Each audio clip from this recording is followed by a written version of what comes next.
Ladies and Nice. gentlemen, welcome back to another episode of Cage Talk. Today, I have MMA veteran, the young assassin. We got Melvin Guillard. How you doing, buddy? I'm great, man. I'm chilling. Just ready for the weekend, man. Absolutely. How's everything? How's life, bro? How's everything with you? Life is good. Life is real good, actually. You know what I'm saying? Last maybe 5 years sucked, but this past year has been pretty good. Been putting myself back in um fight contention, you know what I'm saying? Getting my body right, more so getting my mind right. I'm just ready to have fun again, you know what I'm saying? Before my trip to prison in 2022, I just I got bored.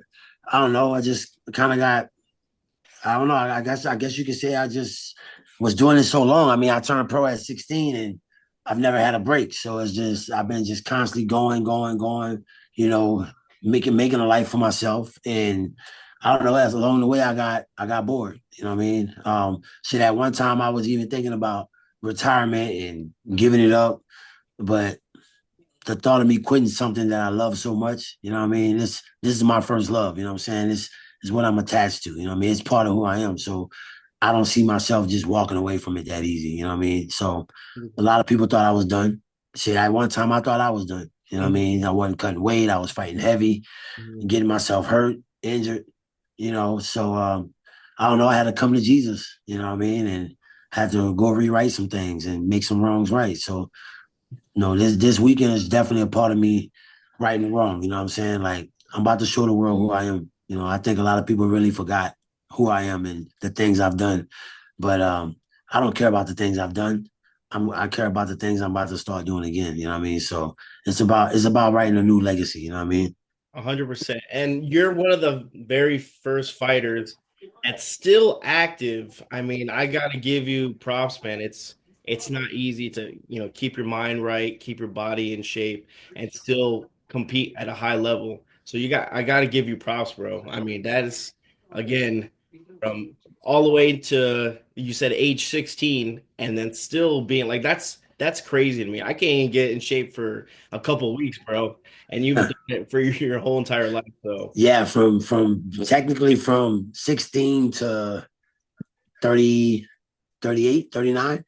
From shit. 16 to 39. You know what I mean? Yeah, I went in November 22nd, 2022. I was 30, I had just turned 39 Mhm. that year because I turned 40 while I was in there. I turned 41 and then I got out right before my 42nd. So yeah. So from the age of 16 to 39, it was just nonstop foot on the gas, just go, go, go, go, go, no rest, no break. People try to imagine how I have close to almost 200 fights in this because I mean between boxing, MMA, kickboxing, and bare knuckle, what I mean. I've been pretty busy, what I mean. So yeah, I had no rest, what I mean. I had no breaks, and that was from not just fighting. I was also state champion wrestler. Mhm. From wrestling, I went to college for a little bit. I wrestled in college for a short time. So I mean, it's like I said, it's been nonstop, and then judo on top of that. You know what I mean? Um, I mean, it's yeah. I've What been competing my what whole life. what made you fall in love with fighting? What kind of got you into that road? Again, you said at a very young Watching age. watching the first UFC, of course. I was 10 years old. I was in the fourth grade or fifth grade, I believe. Can't remember exactly what grade, but I remember when Blockbuster Video was around, Hell yeah. and my dad took me to Blockbuster, and I just so happened to see the UFC one, and then they also had the UFC Young Guns Okay. VHS. So I rented both of them, took them home, watched them, fell in love with Kevin Randleman. You know what I mean? He's been my idol since day one. And, coming from a wrestling background, I wanted to be at first, instead of being the young assassin, I was gonna be the baby monster, but I didn't wanna live in my idol's shadow. So I created my own self. You know what I mean? I revamped and made myself. I made me who I was. Nobody gave me my name. I was 16 years old in the gym, and when I turned pro, I just figured, hey, I'm young, beating up grown ass men, so Mhm. I'm just going with the young assassin, and it just kind of stuck. You know what I mean? That's how that happened. It was just Okay. right off the dome, just random. But yeah, it was like '93 when I first saw my first UFC. I took the VHS to school. I told a teacher that I wanted to be a UFC fighter. I showed her. She's like, "What's that?" I'm like, "I'm showing her." And I remember this lady. Her name was Miss Brown. Actually, she's my third grade teacher. So I was in the third grade. She looked at me and said, "This not a real job. Pick something else." I was like, "That's gonna be my job." Yeah. I remember like it was yesterday. And lo and behold, at the age of 23, I was on Ultimate Fighter 2005. You know what I mean? Yeah. And how did that come about, especially getting called up to do the Ultimate Fighter? Because did you fight in the UFC before? No, hell no. I thought it was a prank call. I literally thought it was a prank call. I hung up on two people. I was in the gym actually. They called the gym. I didn't even have a cell phone at that time. Uh and the third time the phone call came through, it was Dana White, and I recognized his voice. And I was like, "Oh shit, it's Dana?" And he was like, "Yeah, kid, it's me. Uh, you keep hanging up on my people." And I'm like, "Man, I thought it was a prank call." He's like, "How's we looked you up. How soon can you come out and come audition for the Ultimate Fighter? Basically interview." I was like, whenever you want me there. This was like a Wednesday or a Tuesday, I believe. It's just a Mhm. normal day. I was there that weekend. And then went for the interviews. In the interviews, Oh yeah, how was that process, especially the interviews? Like what did I they? mean, it was cool. I only did the interview. Like, I didn't even like, how fighters fill out applications and all that paperwork. I didn't do any of that. Oh, I didn't even go through any fight training. I just walked in, um, went to the meeting. The meeting had the Spike TV yeah. people to the left, all the way down this conference table, and then they had Dana White right here, and then all the UFC people to the right. And I remember Dana asking, "So why do you want to be a UFC fighter?" And I was like, "The fuck?" I'm like, "You guys call me." You know what I mean? I was training for defending one of my world titles in kickboxing. What the fuck you mean? Why do I want to be a UFC fighter? You guys asked me. And then the guy from Spike TV, he was sitting in the back. I'll never forget this guy. And he stood up and was like, "I want this fucking kid. Like, this kid, this is what we need for the show." So I was unaware of how that worked at the time. But what happens is the Spike TV cast, Hmm. they get to pick personality, basically. Yeah, of And course. then Dana and the UFC, they pick the fighters. Fighters. So, you got to get picked by two different groups of people. I had no idea. Like, I didn't know what I was walking into, because I was I was fighting at 170 at the time, Hmm. but I wanted to fight in the UFC at 155, and the 155ers wasn't in the UFC Aren't at that they? time. If you remember, they Yep. wasn't in there anymore. So I wasn't even concerned about going on Ultimate Fighter until the 155 weight class had come back. But lo and behold, there I was at 170. So I took it. I took the shot. You know what I mean? And I never looked back. Now can you explain and go through the process of going through the show? Was it what you expected? Would you ever redo that again, or? Oh yeah, man. Look, if I could relive my whole career again, Mhm. I would do it all the same. I mean, I would do a few things differently, but not no major rewrite. You know what I mean? I never live in regret. You know what I'm saying? Um, for the world, for people to know, you know, I'm not a UFC world champion because I was never given that opportunity. Not because I lost a fight and I lost the belt, or I didn't win a title fight. I was never given a UFC title shot. So I need people to understand that. You know what I mean? Like, people are probably thinking like, why Melvin Guillard was never a UFC champion. Well, I never fought for the belt. You know what I mean? Had I fought for the belt, I'm pretty sure I would have been a UFC champion. You know what I mean? Because I was running through the 155 division on a tear at one point when I teamed up with Coach Greg Jackson, with Jackson and Winklejohns up in Albuquerque. I went on a 7-fight win streak.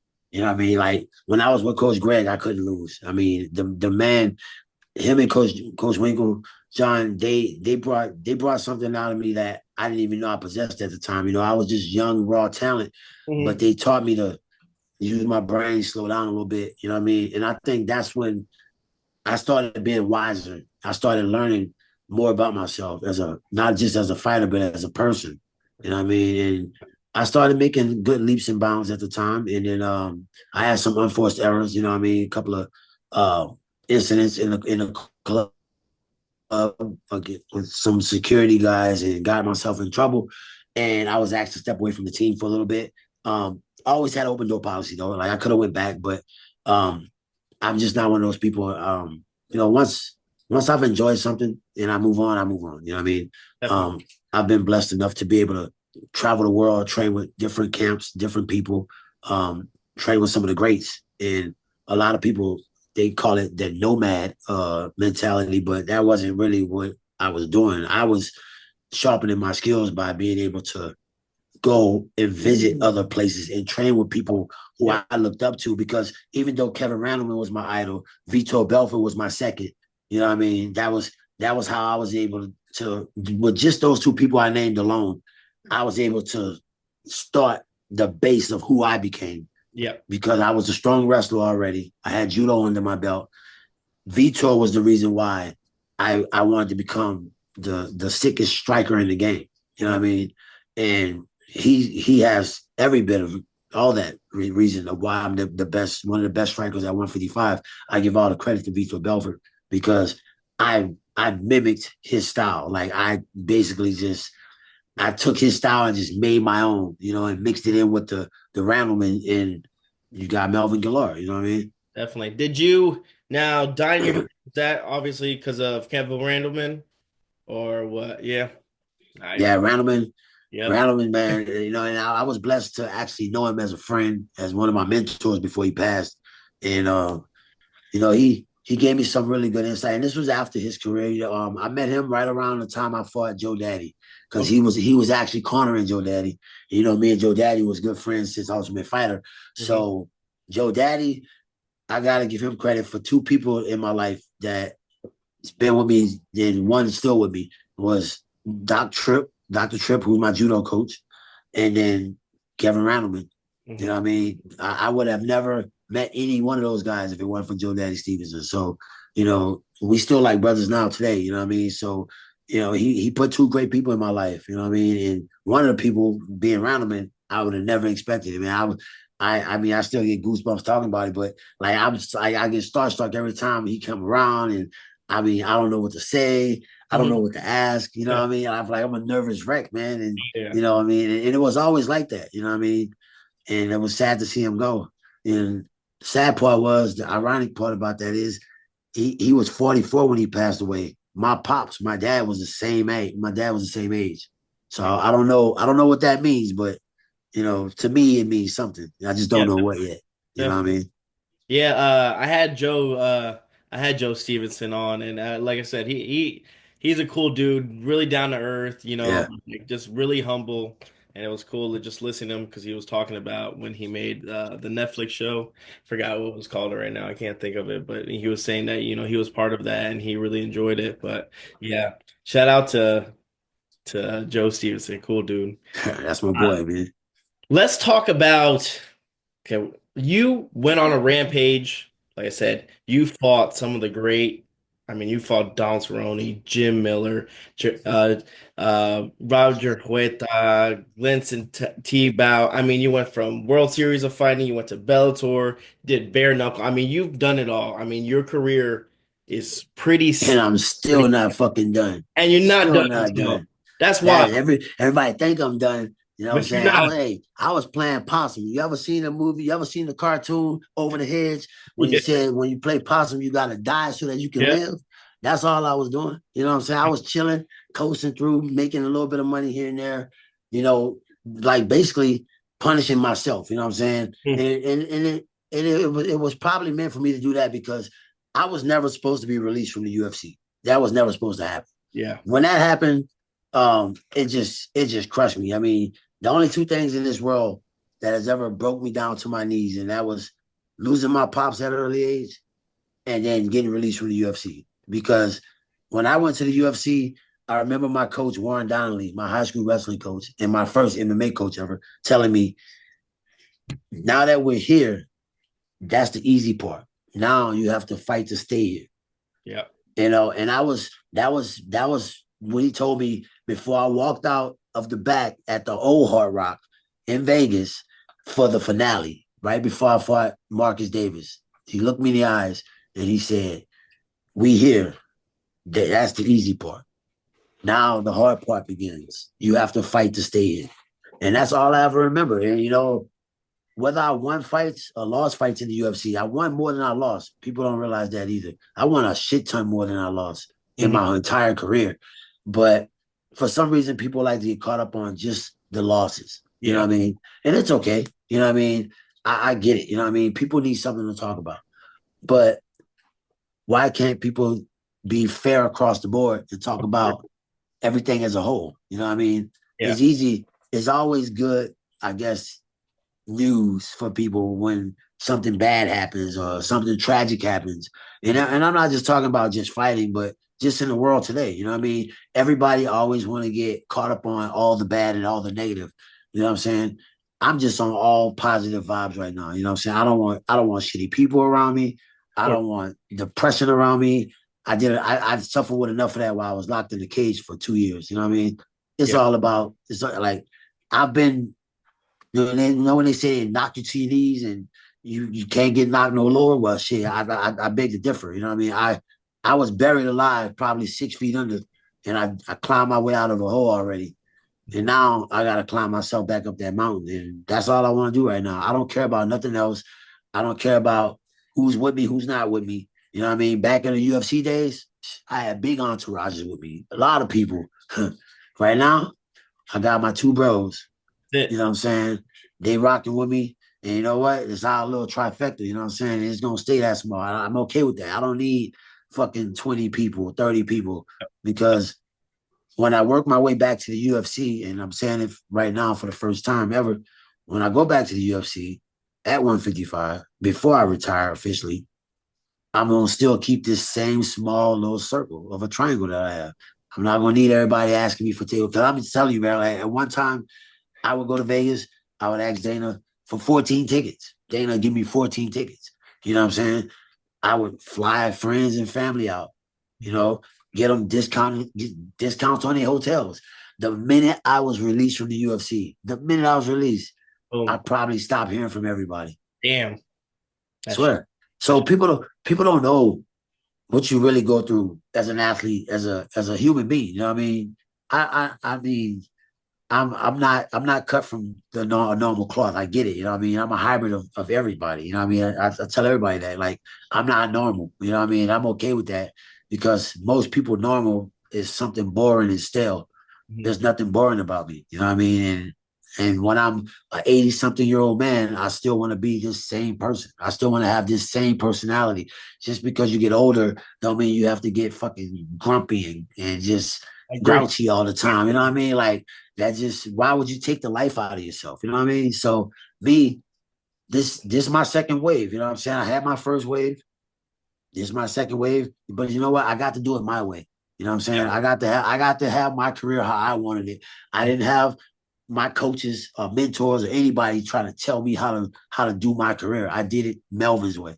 You know what I'm saying? So now in this next wave, I get to do it my way. But now this the 42-year-old version of me. This the smarter version. This the more wiser version. You know what I mean? I had the young idiot doing stupid shit. You know what I'm saying? Like, I've been that person. You know what I mean? And it was fun. I don't regret any of it. I've had some of the sickest times, some of the best parties. I've hung out with some of the legends and greats. Like, people when I was a little kid. I'm not talking about just fighters. I'm talking about football, basketball, golfers.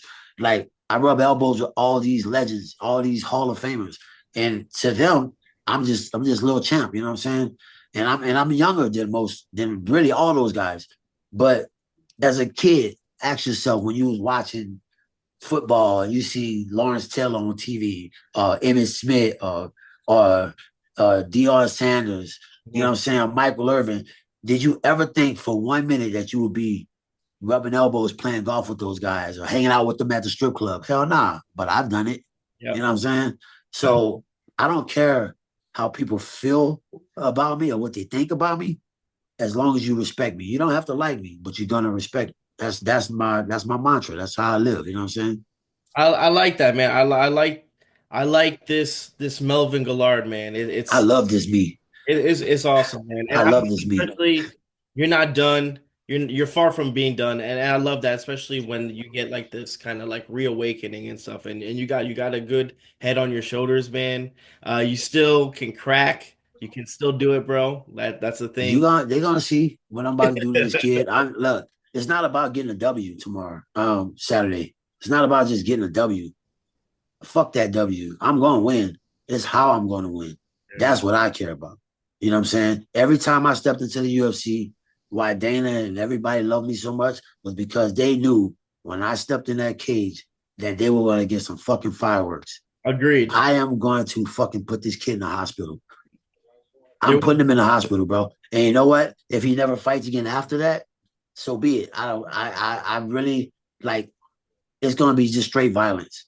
That's all I care about, violence. And I am looking to hurt him. I'm not trying to. I don't want him to ever feel like whoever talked him into getting in the ring with me and uh-huh. standing in front of me in that cage. He's gonna hate them every time he look at them. Because every time he look at them, it could be his wife. Every time he looks her in the fucking eyes, he's gonna hate that bitch. Yeah. Because he's gonna be like, you talked me into this shit, and now I'm in a fucking wheelchair for the rest of my life. I'm sending that kid to the hospital, bro. You, Because I need to let everybody know who the fuck I am. And I think a lot of people have been sleeping on me. A lot. People have been very disrespectful on the internet, all social media. And I used to not look at none of that shit. Now I love looking at it because it doesn't piss me off. It doesn't make me mad. You know what it does? It just makes my dick harder because I'm gonna fuck the world. I am gonna go, hey, I'm going out how I came in. All Mhm. right. That's all I care about right now. I'm gonna go out how I came in. I came into this game young, ambitious, fucking driven, and I was killing everything. And Mhm. I'm gonna go out the same way. You know what I'm saying? Absolutely. And I don't think, like I said, I don't think there's ever been a boring Melvin Guillard fight. And I think, like you said, I think the UFC knew about it. I think Dana White knew about it. I mean, you were, again, fireworks from whatever happens. If you lost, if you won, it was still fireworks. Okay, let's talk about this. Let's talk about UFC 60, Rick Davis. Rick Davis, Probably that was the my first pay-per-view nastiest. fight. I think that was probably the nastiest knockout. I mean, you had knockout of the night probably three times. Evan Dunn, Dennis Silver, and Mac Danzig. But I think that Rick Davis one was fucking nasty. That was Yeah, I disgusting. remember that fight. That was my first pay-per-view fight. Yep. And I was actually on the undercard. Hmm. And I was told to make it to the main card because they didn't have prelims in. They said to make it to the main card, you have to go out, give us a good show. Your fight just might make it to TV. Well, when I'm telling all my friends and family that I'm fighting this weekend and I'm in the UFC, yeah, it's gonna be televised. My family and friends are looking to see me no matter what. Yeah. So that was always my mindset. All right. And I think it was fun then because you have to go out and put on a great show, whether it's a freaking super cool submission, Hmm.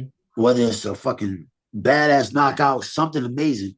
You just know if your fight wasn't up to par, it won't make it to TV. And to be honest, shit, I was only on the undercard maybe that one time. After that, I was on the main card. You know what I'm saying? But all my fights always made it to TV. You know what I'm 100%. saying? Because it was something to go fight for. The bonus, the knockout bonuses and fight of the night bonuses, that was just extra added fun. You know what I'm saying? Like the money I was making, that money was already guaranteed. But the bonuses, that was the extra money. You know what I'm saying? That was the fun money. You know what I mean? That was the let's go to the strip club and go blow $10,000 if I want to. You know what I'm saying? Yeah, like I said, that was the young me. That was the young me. And I had fun. Like I said, this time around, I'm collecting bonuses, but it ain't going to the motherfucking strippers. I promise that. There you You know what go. I'm saying? And I don't even have no kids. I don't have no mouths to feed. Fuck them babies. You know what I'm saying? But we gonna but watch the shit I'm gonna build this time around. Watch the empire that I can build. That's what's up, bro. Now let's talk about that knockout. How'd you set it up? Did you see it early on that I think it was Well, all he was a karate guy. If you notice, he kept standing to the side. He kept throwing that little side kick, right? He kept flashing it. He kept flashing that side kick, and I'm thinking to myself, what you gonna side kick me to death? Like, I'm just saying, like, there's nothing about a side kick that is going to injure me. Like you might, you might brush my leg with it, but you're not gonna hurt me with it. But he just kept on lifting that side leg, and he's standing with his hands down, and I just shot my shot, man. And to be honest, I was really looking for that left hook to hit him. I really wanted that left hook. I killed him, but I probably would have murdered him. You know what I'm saying? It would have been a massacre had that left hook caught him. So he was lucky he had weak knees, because if he had stronger knees and he was still standing up high enough, I would have broke all his. I'd have took everything. I already snatched his soul. Like he was the first soul I got to snatch, literally in the UFC, and it just felt good. And I don't know, man. This weekend, I'm gonna snatch his soul too, bro. There we go, bro. I am. Let's talk a little bit, a couple more fights that you had. Yep. Let's talk about, you want to talk about the Dennis Silver fight, or you want to talk about the We can Evan? talk about any one of them, bro. All of them. Even we can talk about my losses. You know what I'm saying? Yeah, I can reminisce on those too. Shit, because hey, you learn a lot about yourself when you take an L. You know absolutely. what I'm saying? And when you taking L's like that against other top competitors Uh-huh. like Cerrone, Diaz, fights that I should have won, that I almost won. You know what I'm saying? Just that little bit of hesitation, you know what I'm saying, was the difference between a win and a loss. You know what I'm saying? So I accept my losses like I accept my wins. You know what I'm saying? I'm not, we don't have to not talk about, we can talk about anything. You know what I'm saying? It ain't hurt my feelings. Now, talking about a loss, which, I guess, which loss did you learn the most from, or which loss was which one? Fighting Israel, when I fought Israel, Yeah. because that fight shouldn't have happened. Okay. I did Where was that? honestly. Where was that at? That was It was in Melbourne, Australia. right. Okay. I didn't know who he was. I'm not gonna front. He Okay. knew who I was though. You know what I'm saying? Like the kid was like he cried after the fight. I was like, bro, what's up? Like, you just won. He's like, man, you one of my favorite fighters, and it's an honor to fight against you and be in the ring with you. You know, kid gave me mad respect. And I looked him in the face and told him that night, and like after he had beat me, I say, bro, you're gonna be the next middleweight champion. Lo and behold, he became a middleweight champion and went on a tear. You know what I'm saying? Like, I'm real good at spotting greatness. You know what I'm saying? Like, we all have it in us. It's Hmm. just some people gonna fight a little bit harder to let you see it. You know what I'm saying? And he had that, but I mean, he was bigger size wise. He was definitely taller. Like, I should have never been in the ring with him. You know what I'm saying? But that was one of my toughest lessons. You know what I'm saying? Because up until that point, I was like, fuck, I'll fight anybody, any size, anyway. You know what I mean? I mean, think back to Ultimate Fighter when I was talking to Rashad at the table, and I was like, you know who the fuck I am? And I told him, and that shit's still popular. And I was like, I'll fight any heavyweight. That was the young me, like I said, the young idiot me. You know what I'm saying? Like I could beat the fucking world. Hmm. The 42-year-old me, the wiser me, is more like, nah, I got a gun for a nigga like that. You know what I'm saying? You know, Israel, Rashad, John Jones, I'm popping caps in them niggas. I'm not fighting. You know what I'm saying? Ain't doing that no more. You know what I'm saying? That's the smart me. That's the wise me. You know what I'm saying? The young me, shit, I'm gonna jump in that head first. No, I don't give a fuck. Run into the wall. You know what I'm saying? It's like when your mom said, don't touch that, it's hot, and you Yeah, touch it anyway. Yeah, I yep. was that kid. You know what I'm saying? Yeah. Gotcha. What would be in the UFC? What was your biggest victory, or your best victory in your eyes? All of them. Okay. I love all of them. You know what I'm saying? Because I still hold a record for most finishes at lightweight. You know what I'm saying? I didn't even realize I was even setting records. You know what I'm saying? I was just fighting. You know what I mean? I wasn't, I mean, fuck, it's no doubt. I wasn't even counting my money. You know what I'm saying? I'm for real. Like, I was not keeping up with paying my taxes or none of that shit. I got all that shit fixed now. You know what I'm saying? Motherfuckers owe me. So, anyways, I didn't care. I didn't like my agents, my managers, they did all that. You know what I'm saying? All I care about is fighting. That's all I cared about. Right now, that's the mindset I have again, but I'm just now I'm a lot more smarter and more intelligent with how I'm going to make my money this time around, because now it's about what I have, for my life going further, because all great things come to an end. You know what I'm saying? I'm going to retire at some point, just not no time soon. Not as soon as not as soon as everybody think I'm gonna be. You know what I'm saying? Like Randy was what 46, Chuck was I think 43 or 44. You know what I'm saying? I'm 42. The only damage I've ever taken in my career was most recently was the when I got KO'd in China. I got hit with the spinning wheel kick. Um, when Joe Riggs broke my face in 2022, I believe August of 2022, and the ass kicking that Israel put on me, but I tapped before he can hurt me. You know what I'm saying? Like I was outgunned, outmatched. So those are the only three. Those are the only three times that I've actually had myself where I was injured. You know what I'm saying? To be honest, other than that, I haven't taken any damage. You know what I mean? So I don't know why everybody feel like people are making rumors like, oh, he has a brain trauma and this and he catches seizures. Dude, I've never had a seizure a day in my life. I'm talking to you right now. Do it sound like I'm talking with a slurred speech?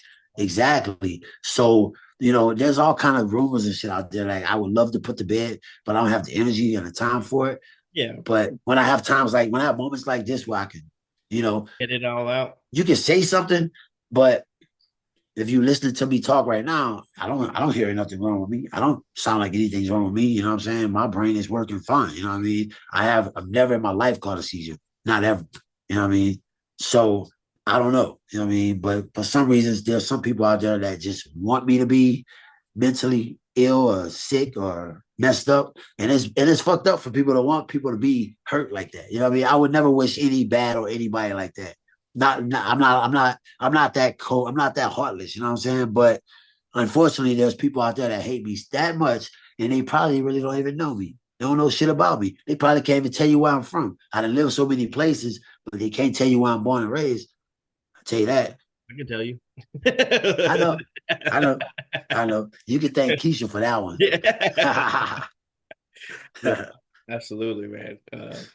Um, Now let's talk about the Nate Diaz fight.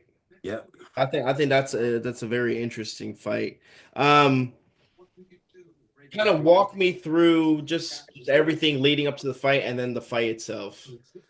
Nate was my boy, man. He's still my boy. You know what I mean? And you know, it was only so many of us at that top tier when you really think about it. I've ended up fighting maybe I think eight of my really close friends. You know what I'm saying throughout my career. Sometimes it's like that. You know what I mean? Shit. If I had to fight my brother, I'll fight my brother. If you at the top, I'm at the top. I mean, one of us gotta stay at the top. You know what I'm saying? Like that's just the nature of the beast. You know what I mean? That's the sport. That's the game. Um, I feel like a lot of guys try to duck certain guys. A lot of Mhm. guys don't want to fight certain people. I know for a fact, Cowboy, me, Nate, I can definitely speak for us three. We three people that never turned down a fight. I can't say that for a lot of other guys in the UFC. And some of them I know closely. You know what I mean? I know of guys that turn down fights. I'm like, I'm not saying no to shit. Yeah. Like when Dana called me, hey kid, when he called me to fight Cowboy, I had just fought Heinz Torres Mhm. 2 weeks before that. I had just fought. And I was on a golf course with Lawrence Taylor. I forgot who it was from Dallas. He was a running back at the time. I forget his name. Him and then two other guys. And literally, like a matter of fact, I was at my morning tea time. I was in Florida. I'm living in Florida. And it's like 7:30 in the morning. Dana calls me. He's like, hey kid, I need a favor. I'm like, what's up, man? I mean, I was all about let's make some money, let's fight. Yeah. And he's like, this gonna be a hard ask, but I need to ask anyway. But I'm gonna let you call him first. I'm like, who? Call who? He's like, have you talked to Cowboy? I was like, nope. And right as I said that, my other phone was ringing, and it was Cowboy. Literally simultaneously. I said, Mhm. hey, that's him right there. Let me call you back. What's up, big bro? Man, I need you. Like, what's up? He's like, four guys that pulled out. I'm fighting in Denver. You know what I'm saying? And I know he's from there. I was like, okay. He's like, I need you. Can you think you want to do it? I said, shit, why not? I said, shit, we in the gym beating each other up all the time, training. We Makes might sense. well get paid to do it. Yeah. I said, you my bro, I love you. But after we hang up this phone, We ain't talking no more till after we get it in. He's like, all right. And we split the team. So they had a documentary come out not long ago about the rise and fall of me, but they had it wrong. They said in the documentary that I wasn't at Jackson still. I was still at Jackson's. Okay. Me and Cowboy was still teammates. All we did was split the team. Cowboy took Greg, I took Winklejohn. Gotcha. Cowboy trained at the ranch, I trained at Jackson's.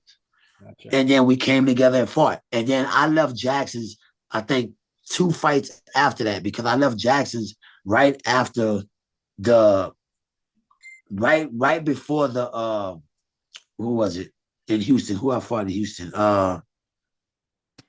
Lozon. I left Jackson's right before the Lozon fight. Okay. So when I fought Cowboy, I was still a part of Jackson.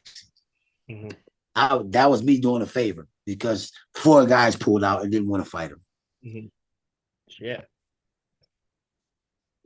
Interesting. I don't think you get that anymore where people do like that. A lot of people try to pick their fights and try to duck this, try to duck that. It's not like back in the day it was like Chuck Liddell. Every time he would have a post, he'd be like, just put someone in front of me, I'll fight him. It didn't matter. Yeah, and that's still my mentality, bro. Like I'm a warrior, you know what I'm saying? I'm a gladiator. That's what it is. Whoever comes out that fucking tunnel, I'm fighting. Whoever steps in the cage, I'm fighting. You know what I'm saying? I don't care who it is. I don't. I'm not dictating. Oh well, I'm gonna fight that guy, but I won't fight that guy. I would never live with myself as a fighter, as a man, if I had to go through life deciding who I wanted a conflict with, who I don't want a conflict with. I'm taking all conflicts.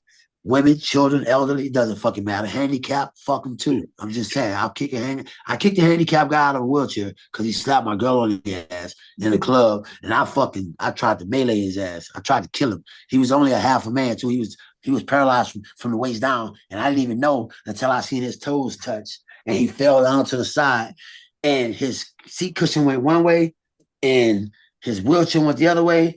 His half ass went that way, and then his 6 buddies walked up, and I was like, who wanted next? And one of his buddies like, bro, you that UFC dude, right? I'm like, yeah, that's me. He's like, man, I told him not to bring his ass over here. You know what I'm saying? At the time, it was me and my wives. You know what I'm saying? We was there chilling, and shit, I ended up hanging out, partying with his 6 buddies. They put his little wheelchair ass over in the corner and left him sitting there. I brought him a bucket of Coronas though. I did him a solid. I gave him a bucket of Coronas. This happened in Houston, bro. So yeah, I mean, that's my mentality though, man. Respect. Like I don't care who you are. If you don't respect me, I'll fuck you up. Yeah. So when I was disrespectful, my mom beat my ass. Yeah.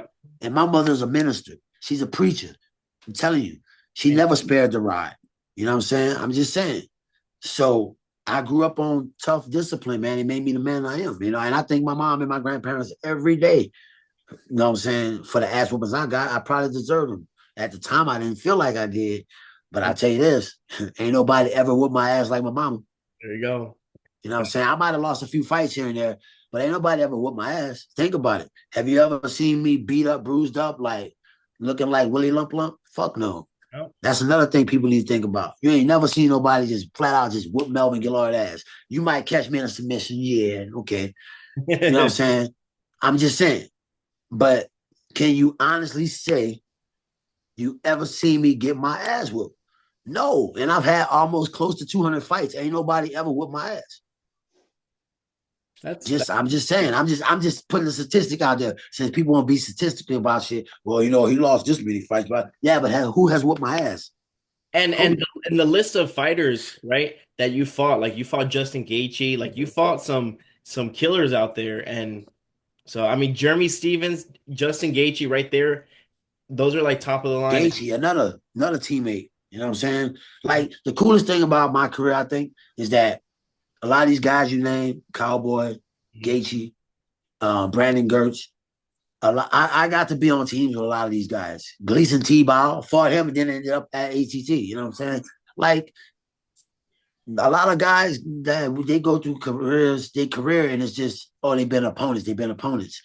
I've had times to sit out and eat with these guys, break bread with these guys, go out with these guys, get to know their kids and their families. You know what I'm saying? Yeah. Like That's something a lot of these guys don't get to experience. I've experienced all that. You know what I'm saying? We can love each other one day and fight the next day. It's all good. You know what I'm saying? It is what it is. You know, we're gladiators. That's what we do. Absolutely. But moving forward right now, I'm not trying to make no new friends. This kid, Josiah, whatever his name is, I'm gonna call him Little JoJo. I'm gonna tell him he got a pretty mouth. I'm gonna tell him he cute. I'm gonna tell him I like his hair and his eyes. You know what I'm saying? I'm gonna fuck this kid up. Like, I'm not trying to be his friend after this. I don't know him. He don't know me. Only thing he know about me is he think I'm the washed up Mel. He gonna think I'm the Mel that's fighting at 185 with the dad bod with no kids. How the fuck you get a dad bod? You ain't got no kids. That was me. How the fuck did I pull that off? I have no idea. You know what I'm saying? But it happened. Uh-huh. You know what I'm saying? But I'm back. You There know you what I'm saying? I'm fucking back. You know, go. and I'm not even all the way back yet. Because when I get down to 55 after this one, this is only my one fight at 170. After Okay. this, I'm jumping back down to 55, bro. I'm Okay. going right back down. That's what I was almost too light for this fight. I had to put a little bit more weight on. I was floating around about 165, 166s a Mhm. few weeks ago. So I Yeah. was like, fuck, I'm getting too small too soon. Let me slow down. So but I like to be light when I fight. It doesn't matter if I'm fighting at 170. But I didn't want to give this kid no hope in his mind. Like, I want to touch the scale right where I need to be. Exactly. At first, I was going to be super light, and I was like, nah, because that's going to try to give him his confidence. Oh, he's smaller than me. You know what I'm saying? He a 5'7" nothing. He ain't fought nobody. You know what I'm saying? He's like a moving bullseye, bro. And everything, I'm gonna touch him in every way he want me to touch him. You know what I'm saying? He can't duck it. He can't fucking slip it. Everything I'm gonna do exactly what I want, how I want. I am going to mentally and physically abuse this kid, bro. You know what I'm saying? There's nothing he's gonna be able to run from because you know why? I'm the motherfucking legend. I'm the motherfucker I'm the world renowned fighter. Somebody today was like, "Oh, it's two world renowned fighters." I'm like, "What the fuck you mean two world renowned fighters?" This motherfucker ain't never left Ohio. He's just not coming over the fucking border to Kentucky. The fuck you mean two world renowned? World renowned mean you fought around the world. You Yeah. traveled the world. All right, I'm on my third passport, bro. Mhm. In 2017 alone, I wrapped around the globe 3 times that year. Shit. That's world renowned. Fighting, all fighting. Mhm. Not no vacationing, not no, oh, let's go to the beach and nah, fuck all that. Let's go get some money. Let's go fight. All right. This kid ain't been nowhere but from Ohio to fucking Kentucky. In Ohio, right across that bridge over there. Exactly. Yeah. Exactly. My point exactly. So fuck you mean two world renowned fighters. He ain't done shit. The only reason he even popular right now in this moment is because he about to fight me. Yep. But he thinking and his people thinking he about to get dad by Mel. Ha.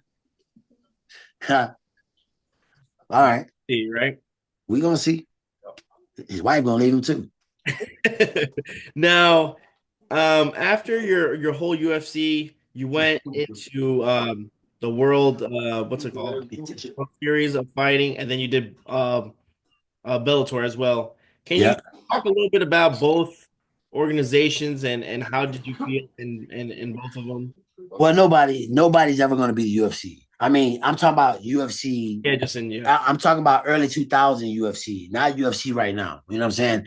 I mean, the UFC is the alpha. It's gonna be the omega. I mean, it's a household name. You know what I mean? Like I said, I was 10 years old and that was in '93 when I saw my first UFC.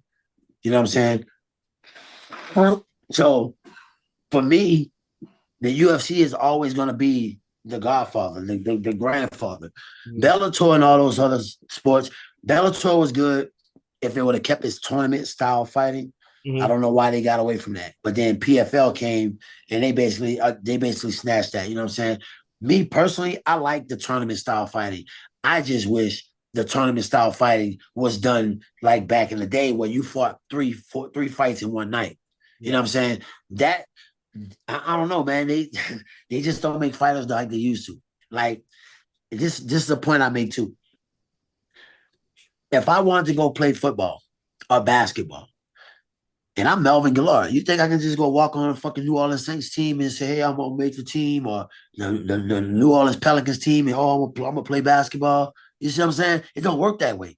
But for some strange reason, motherfuckers wake up one day, sit in front of a computer their whole life, you know what? I'm going to take some jujitsu classes. I'm going to start taking, I want to go train under Johnny Bravo. You know what I'm saying? I want to go train with Joe Rogan, whatever the fucking dumbass they think about.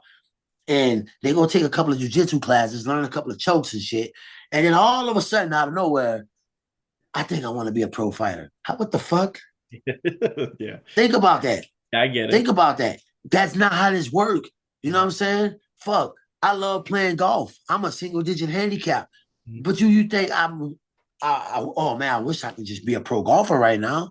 Fuck no, it don't work like that. But for some reason, people getting away with that shit when it comes to MMA. I'm not even gonna say fighting, because in boxing, you ain't doing that. Yeah, You ain't yeah. about to pull that shit. But for some reason, everybody wants to be an MMA fighter, and then boom, sign a fucking license, and bam, you're a pro. But are you really ready to be a pro fighter? You know what I'm saying? Like the famous words of Dana White, do you really want to be a fucking fighter? You know how many times he said that on season 2 alone when all these motherfuckers was quitting? That's how I was able to prank his ass, because Yes. everybody was quitting. All right. Bro, this shit is real though, bro. Dana makes all the sense. This shit ain't easy, bro. You know what I'm saying? Day in and day out, dieting, keeping your body right. Then, trying to have a normal life along with being a fighter is fucking, for most people, is impossible. I was able to juggle the two. I mean, I did it my way. Yeah, it wasn't all good for most people's eyes, but it was great to me. You know what I'm saying? But then Bellator came along. They got popular. What's the other one? Uh, not Bodog. Strike Force. Strike Force came along. You know what I'm saying? Like everybody trying to be, I guess, what the UFC is, but nobody's trying to create their own identity. Now, Dave Philbin with BKFC, he's fucking brilliant. He's basically the first bare knuckle company to jump off in the United States. But bare knuckle been going on long before that. I was over in Europe fighting bare knuckle for the past 7 years before 2019. Mhm. But Dave Philbin came. Now he's like the Dana White of bare knuckle. You know what I'm Yeah. saying? Now he's got Conor McGregor as a partner. It's fucking brilliant, because right now BKFC is what the UFC is as far as bare knuckle. You know what I mean? They already putting on shows all around the world. You know what I'm saying? But every fucking MMA company, they trying to do exactly what the UFC's doing, and you're not ever gonna. That's like back in the day when you thought about fight gear.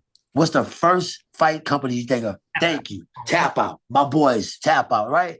When you thought about fight gear, you thought of tap out. You know Yeah. what I'm saying? Not full contact fighter, none of that. And they even sponsored me at one time. I'm talking about household name, Mhm. tap out. All right.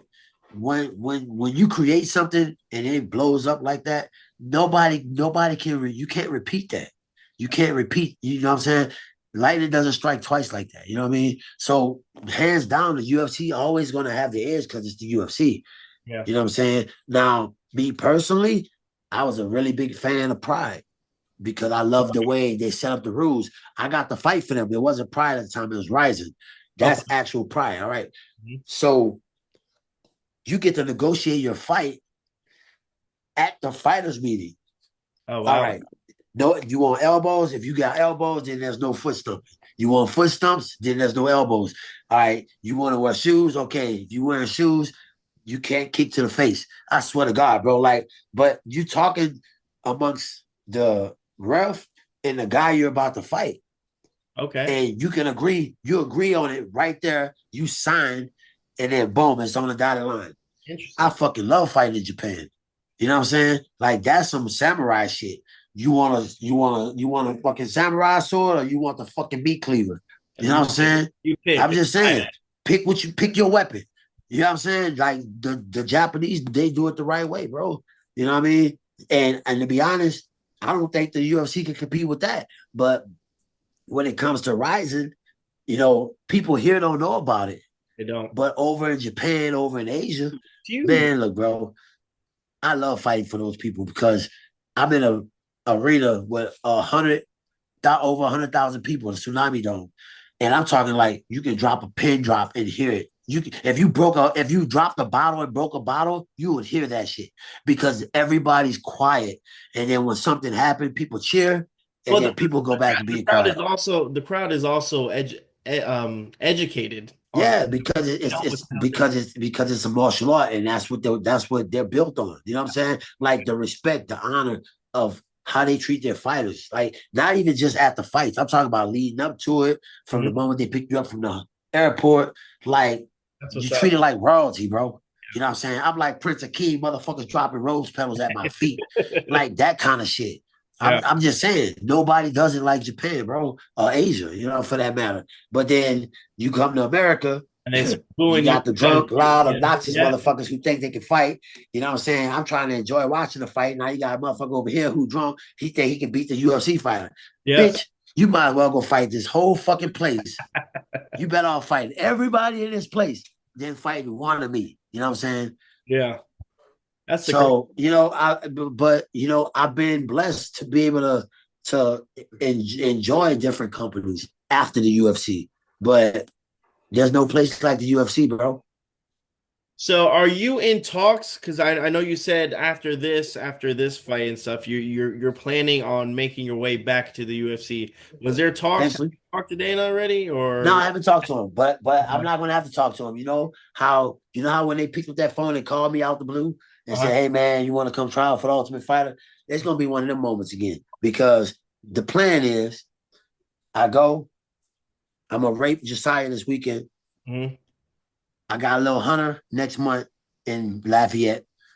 I'm just gonna I'm gonna traumatize that white boy. He don't know. He don't even know. You know what I'm saying?